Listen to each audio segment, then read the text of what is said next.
فلسطین کے مسئلے کو اگر دنیا اسلام اور انسانیت کا سب سے بڑا مسئلہ کہا جائے تو یہ بالکل غلط نہ ہوگا۔ بیت المقدس میں ہونے والی حالیہ جھڑپوں میں سینکڑوں فلسطینیوں کے زخمی ہونے کے بعد اس خطے میں تنازعہ اس وقت مزید شدت اختیار کر گیا ہے۔ مسلم اکثریت والے ممالک میں فلسطینیوں کے حق میں مظاہرے ہوئے ہیں اور اسرائیلی اشیاء کا بائیکاٹ کیا جا رہا ہے۔ دنیا کے بہت سے رہنماؤں نے بھی فلسطین میں اسرائیلی جارحیت کی مذمت کی ہے۔ ویورز، مشرقی بیت المقدس، غزہ اسٹرپ اور ویسٹ اردن میں رہنے والے اسرائیلیوں اور فلسطینیوں کے درمیان تناؤ ہمیشہ ہی رہتا ہے، لیکن ماہ رمضان کے آغاز سے ہی یہاں صورتحال کافی کشیدہ تھی۔ وجہ متعدد فلسطینی خاندانوں کو مشرقی بیت المقدس میں ان کے گھروں سے بے دخل کیے جانا اور مسجد الاقصیٰ میں جانے پر پابندی ہے، جس پر فلسطینیوں میں شدید غم و غصہ پایا جاتا ہے۔ ویورز، ریم نیوز کی ٹیم نے رام اللہ میں قائم انسانی حقوق کی تنظیم الحق کے ڈائریکٹر تحسین الیان سے خصوصی گفتگو کی۔ آئیے دیکھتے ہیں غزہ میں انسانی حقوق کی خلاف ورزیوں کی صورتحال کیا ہے اور موجودہ تصادم کی وجہ کیا ہے۔ Palestinians have been living under prolonged military occupation for over 50 years, and Palestinian refugees have been denied right to return to their ancestral lands for over 73 years. These causes push Palestinians to rebel against Israel's occupation. The current situation in the Gaza Strip and the West Bank is propelled by different factors, including the restrictions that have been imposed on the right of Palestinians to access the Al-Aqsa Mosque in Jerusalem and Palestinian worshippers especially. And this started since the beginning of the holy month of Ramadan, in addition to the attempts to evict families in the neighborhood of Sheikh Jarrah in Jerusalem from their homes to replace them with Israeli settlers. Since the events and the attacks on worshippers started in the holy month of Ramadan, Palestinian resistance groups asked or warned Israeli authorities to stop their attacks on Palestinian worshippers. But these attacks did not stop, and on the 28th of Ramadan, tension increased and the assault increased on worshippers, and about 300 Palestinian worshippers were injured, some of them seriously. And at that point, the Palestinian groups or resistance groups warned the Israeli authorities again to stop, but they did not stop, and at this point they started to throw rockets on Israeli sites. Since the beginning of the Israeli military offensive on the Gaza Strip, more than 215 Palestinians have been killed in the West Bank and Gaza Strip. 63 of them were women and 36 were children.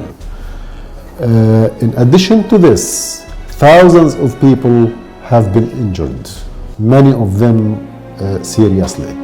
And in addition, thousands of structures have been demolished and destroyed without any military necessity. And the destruction of these houses caused the forcible displacement of dozens of thousands of Palestinians who fled to facilities run by UNRWA to seek shelter. فلسطینی 50 سال سے طویل فوجی قبضے میں رہ رہے ہیں۔ فلسطینی پناہ گزینوں کو 73 برسوں سے اپنی آبائی سرزمین پر واپس جانے کے حق سے انکار کیا گیا ہے۔ یہ وہ وجوہات ہیں جو فلسطینیوں کو اسرائیل کے قبضے کے خلاف بغاوت پر مجبور کرتے ہیں۔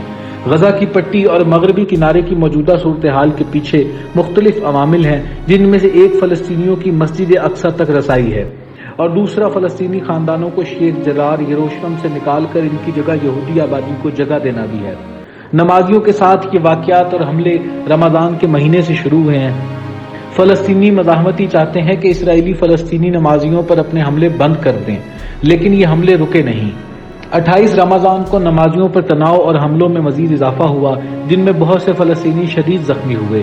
اس موقع پر فلسطینی مزاحمتی گروپس نے ایک بار پھر اسرائیلی اتھارٹی سے ان حملوں کو بند کرنے کا مطالبہ کیا، جس پہ وہ نہ رکے، جس کے جواب میں اسرائیلی جگہوں پہ راکٹس فائر کیے گئے۔ اب تک غزہ سٹرپ اور ویسٹ بینک پہ 215 فلسطینی ہلاک ہو چکے ہیں، جن میں 63 خواتین اور 32 بچے شامل ہیں۔ اس کے علاوہ ہزاروں کی تعداد میں لوگ زخمی ہوئے ہیں، ان میں سے بیشتر سیریس حالت میں ہیں۔ ہزاروں کی تعداد میں عمارتیں تباہ و برباد کی جا چکی ہیں۔ ان مکانات کی تباہی کی وجہ سے لاکھوں فلسطینی زبردستی نقل مکانی پہ مجبور ہیں اور پناہ کے حصول کے لیے تگ و دو کر رہے ہیں۔ غزہ میں رجسٹرڈ مہاجرین کی ایک بہت بڑی آبادی ہے۔ مہاجرین کی صورتحال کے بارے میں مزید بتائیں۔ During which the state of Israel was established. We are speaking about 2 million Palestinians living in Gaza. Most of them, or about 63% of them, are refugees living in refugee camps within the Gaza Strip. These people have been displaced many times, have been suffering for a very long time. In addition to this, these people in the Gaza Strip have been living under years long of strict closure, whereby Palestinians cannot leave or come into the Gaza Strip, and even those who are sick cannot even leave, except in only very few and rare cases, and they need a very or special permit in order to leave the Gaza Strip for medication.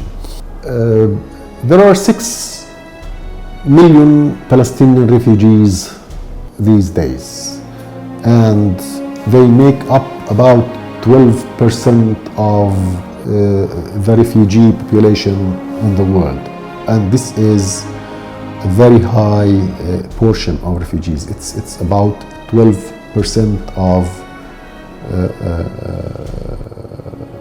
the refugees in the world. ہم بات کر رہے ہیں ان 2 million مہاجرین کی جو اس وقت غزہ میں موجود ہیں۔ ان میں زیادہ تر تقریباً 63% مہاجر کیمپوں میں زندگی گزار رہے ہیں۔ یہ وہ لوگ ہیں جو کافی عرصے سے دربدر ہیں اور ایک لمبے عرصے سے مشکلات کا سامنا کر رہے ہیں۔ یہ لوگ کئی سالوں سے سخت پابندیوں میں زندگی گزار رہے ہیں، جن میں نہ تو وہ غزہ سٹرپ سے باہر جا سکتے ہیں اور نہ ہی داخل ہو سکتے ہیں۔ یہاں تک کہ جو بیمار ہوتے ہیں وہ بھی نہیں جا سکتے، سوائے چند غیر معمولی حالات کے، جس میں انہیں علاج معالجے کے لیے خاص اجازت نامہ حاصل کرنے کی ضرورت ہوتی ہے۔ اس وقت یہاں 6 ملین مہاجرین ہیں، جو دنیا کی کل مہاجر آبادی کا 12% ہیں، اور یہ ایک بہت بڑی تعداد ہے۔ فلسطین میں زندگی گزشتہ برسوں سے کبھی بھی معمولی نہیں رہی۔ ہم ان پابندیوں کے بارے میں بتائیں جو فلسطینیوں کو اپنی روزمرہ زندگی میں درپیش ہیں۔ It is very difficult to live under Israeli military occupation specifically. And just to give examples on how life looks like under occupation, I would say that if you need, for example, to build a house in the West Bank, you need to get a special permit from the Israeli authorities, and these permits, or this permit, is rarely given. Almost you need a miracle to get a permit. And when Palestinians do not get this permit, and they find it very necessary for them to build a house because their families have increased, so they go and build a house without a permit, and then they get their house demolished by Israeli occupying forces or authorities under the pretext of unlicensed construction. Every year, hundreds of houses are demolished in the West Bank, including East Jerusalem. Another example is related to your emotion as a human being. we are as Palestinians are not free to choose who to love and who to marry. If, for example, someone from Ramallah would like to marry someone from Jerusalem, they have to think many times before they take such a decision, because if they decide to marry, they will end up living separately. Every one of them would be living in a different house, one in Ramallah and the other is in Jerusalem, because the one from Ramallah is not allowed to go to live in Jerusalem, and the one from Jerusalem cannot move to live in Ramallah, because if they do, they would lose their identity card and their civil rights, quote unquote. What Israel gives them from these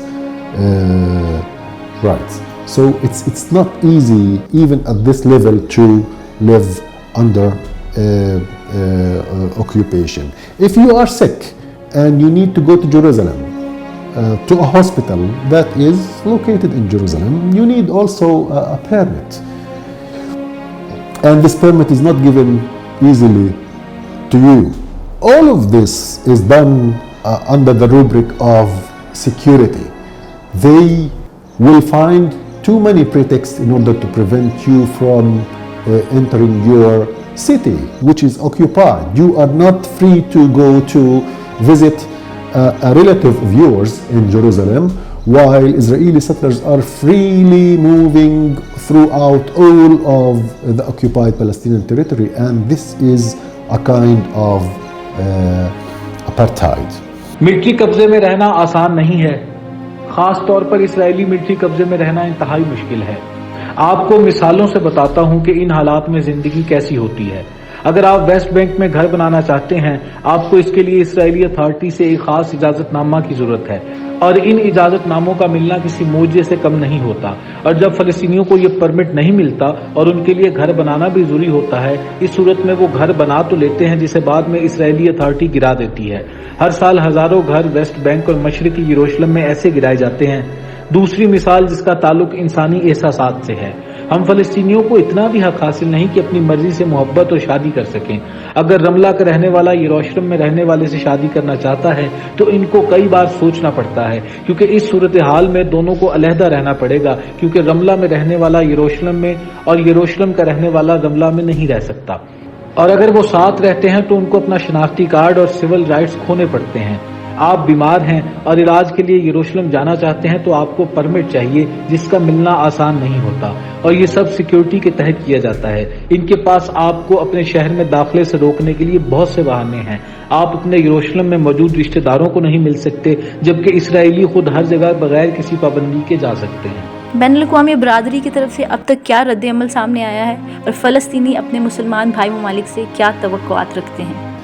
Upheld its obligations under international law, and sarcastically they adopt the Israeli self-defense argument in order to justify what Israel is committing and the crimes that are committed by Israeli occupying authorities. So instead of upholding their legal obligations, they adopt this argument, and sometimes they even support them through different means, including by the provision of arms that are used in the killing of Palestinian civilians and the destruction of private and public property in the occupied Palestinian territory. All states are under obligation to act in order to stop these violations and end occupation and enable Palestinians from exercising their right to self-determination, which includes the right to return of the Palestinian refugees to their ancestral land. आलमी बरादरी ने बैनुल अक़वामी कानून के तहत अपनी जिम्मेदारी को बरकरार नहीं रखा है। तंज़िया तौर पर वो इसराइली दिफाई दलील को इसराइली जराइम के जवाब के तौर पर पेश करते हैं, बल्कि बाज़ औक़ात उनको हथियार भी फराहम किए जाते हैं जो मकबूजा फ़लस्तीन में फ़लस्तीनियों के खिलाफ और उनको मारने के लिए इस्तेमाल किए जाते हैं। तमाम रियासतों पर पाबंदी आयद है कि वो इन खिलाफ वर्जियों को रोकने के लिए अमली इक़दामात करें